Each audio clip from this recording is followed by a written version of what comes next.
What's up guys, Eli here, back for a new stuff video. It's going to be all music, just about all metal and all formats. Got CD, vinyl, even a cassette tape. So yeah, let's take a look and see what I got.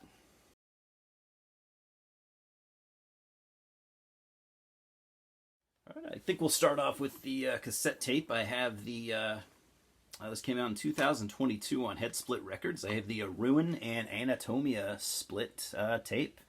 This originally came out in 2021, so I think it was, yeah, originally came out on 7-inch vinyl. I missed out on it then, so I'm glad to have it in at least some form. I actually prefer to have all my Ruin stuff on cassette tape, although I ended up having, I have Ruin stuff on all three formats, but I prefer it on cassette just because that's how it started when when I started collecting things from the band.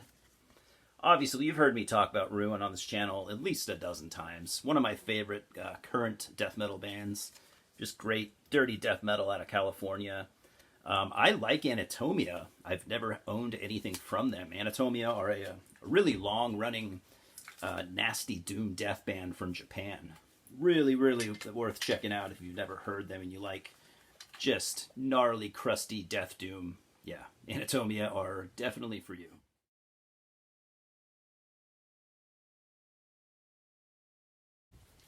Onto the vinyl, I got a couple 7-inch splits, starting with the Ruin Abysme split. This came out on Wise Grind Records back in 2020. I missed out on it then, but it was one of those situations where the band found a couple leftover copies, so I think I got the last one. This is called Rotting Madness. I've never heard of Abysme, but they are a death metal band out of the U.S., somewhere here in the U.S. Always cool to hear new bands. I love splits, to be honest. And this came out on clear red vinyl. Ruin side, Abysme.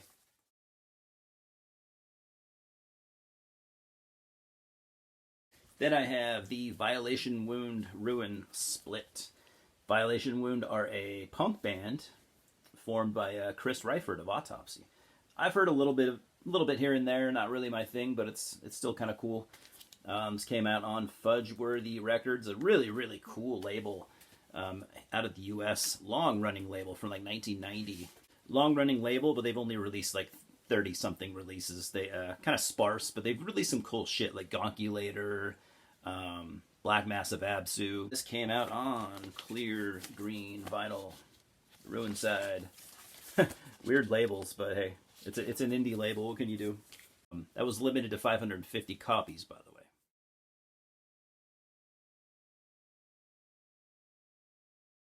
On to the CDs. I made a small order with Hell's Headbangers. They sent me this cool sticker. Obviously a homage to Cannibal Corpse. Pretty awesome, I thought.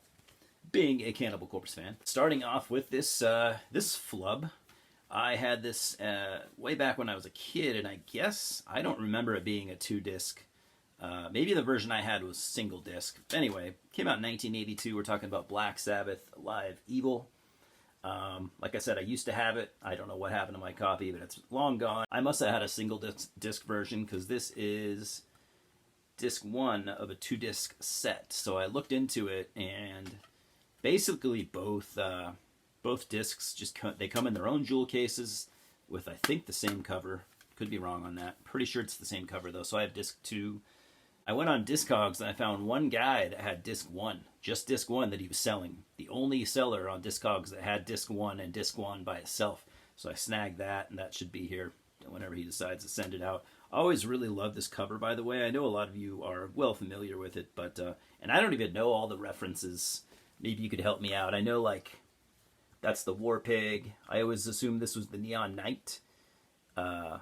Could be Iron Man, but I assume Neon Knight for the glowing sword. Paranoid, I think, right there, the crazy dude in the straight jacket. I'm not actually sure what the rest of them are, so maybe you could help me out. Always thought it was really fucking awesome cover art, though. So yeah, like I said, this came out in 1982, so this is Dio era Sabbath, and they're pretty much just doing a set list composed of all the Ozzy stuff and all the Dio stuff that came out yet. So the first 2 Dio Sabbath albums. So it's a great classic live album. Everyone loves it. Everyone has it. It's awesome.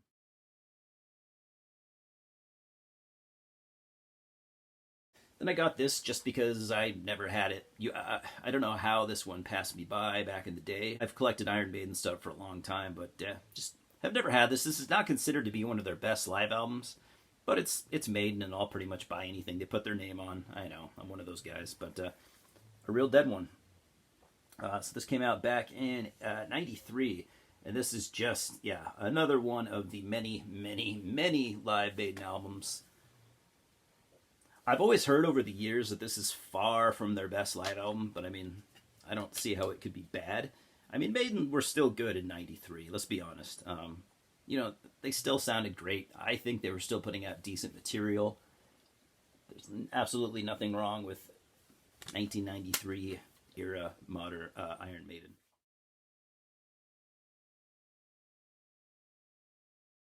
By the way, I'm going to show it last, but I am going to show you an album that I have wanted for a long, long time. And it's one of the few albums that I consider to be a 10 out of 10. And I actually consider it to be one of the best albums of all time. So, hang in till the end if you want to see what that is. I've wanted to get something from Brand X for a while now. I've only really even been aware of this band since this year, I think. So I got Brand X Livestock.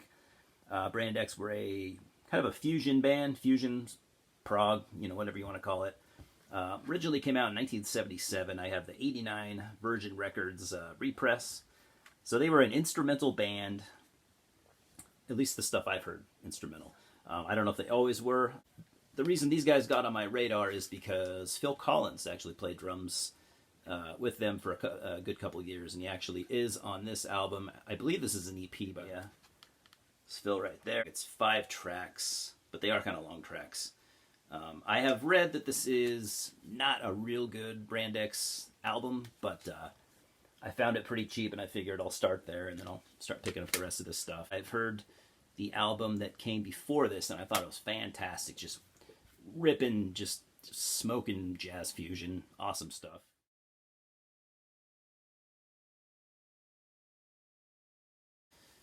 And I have a 2022 repress of this awesome album. I was actually listening to this back in 2008 when it came out, and I never bought a copy. I don't know why, because I have a lot of their stuff. So we're talking about Hooded Menace. This is their debut album, Fulfill the Curse. Like I said, originally came out in '98 on Razorback Records. This is a Hammerheart Records re-release, since they are now signed to Hammerheart. I thought they were signed to Season Mist recently, but I guess they're on Hammerheart now. What can I say? It's a really, really, really nice repress. I think it's a really, really, really nice repress. I gotta show you some of the booklet because it's just awesome. Matt Putrid did the artwork, and he is probably one of my favorite artists in the heavy metal realm. So, obviously, this band have always been inspired by the Tombs of the Blind Dead movies, which I, to this day, have still not seen any of those. I know. I've wanted to watch them for a long time, but Tombs of the Blind Dead, they always pass me by for some stupid fucking reason.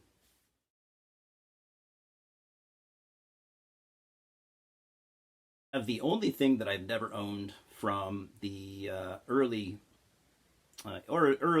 incarnation of Soundgarden, Screaming Life / Fopp. That was basically this is 2 EPs put on 1 CD. I think it was released that way originally because this is the 1990 Sub Pop pressing. Correct me if I'm wrong. Actually, I probably am wrong. I think these were released individually on SST, but I am not 100% on that. I've been a Soundgarden fan a long, long time. I just never had a copy for whatever reason. It's got some great stuff on here. I really love Nothing to Say. It's probably my favorite track in between the 2 EPs.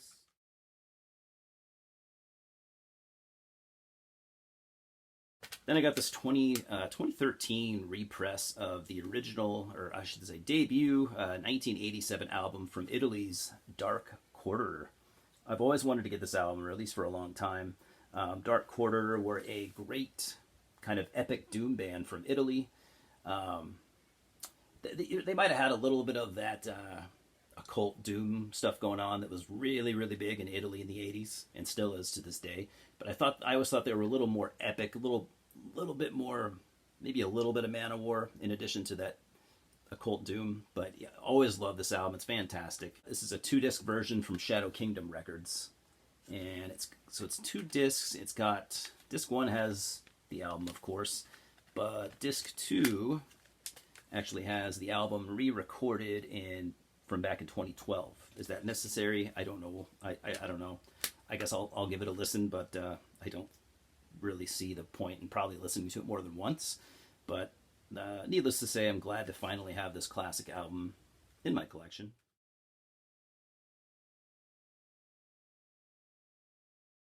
Then I have another band that I've always wanted to get something from. Talking about Communion, black thrash band out of Chile, formed in 2008. This is their debut album from 2017 on Hell's Headbangers Records. Just really, really ripping. Just imagine Bathory had they came out of Chile instead of Sweden. That's kind of what you get with Communion. It's awesome.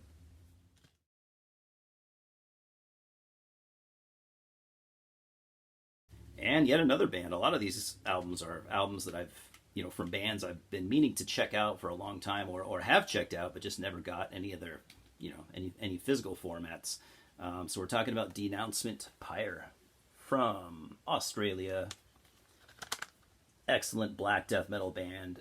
Formed in 2003. This is their 3rd album from 2016. It's got members of Nocturnal Graves on here, so you know what to expect. If you're a fan of Australian, extreme metal like I am, this band will not disappoint you. Definitely check them out.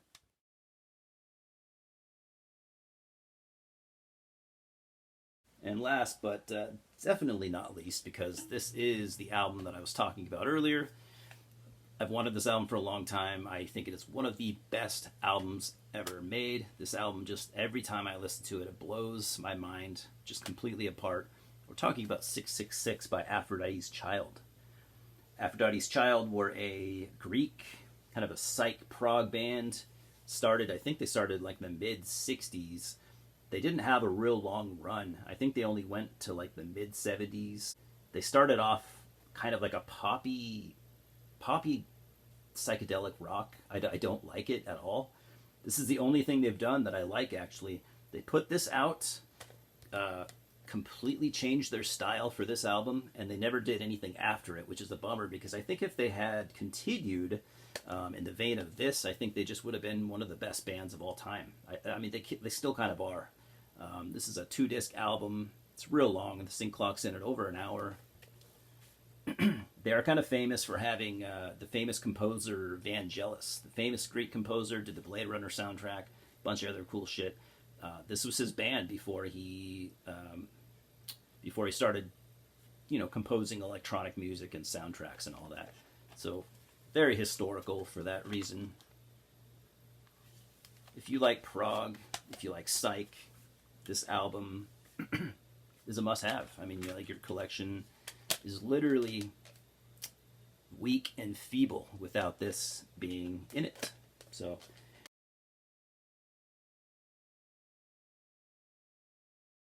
anyways, guys, that's all I got. Hopefully you maybe learned about something new. Definitely check out that Aphrodites Child album. If it doesn't change your life, I think your brain's just broken and there's no help for you. So, anyways, I appreciate it as always. Thanks for stopping by. Louis says hello. We will talk soon. Cheers.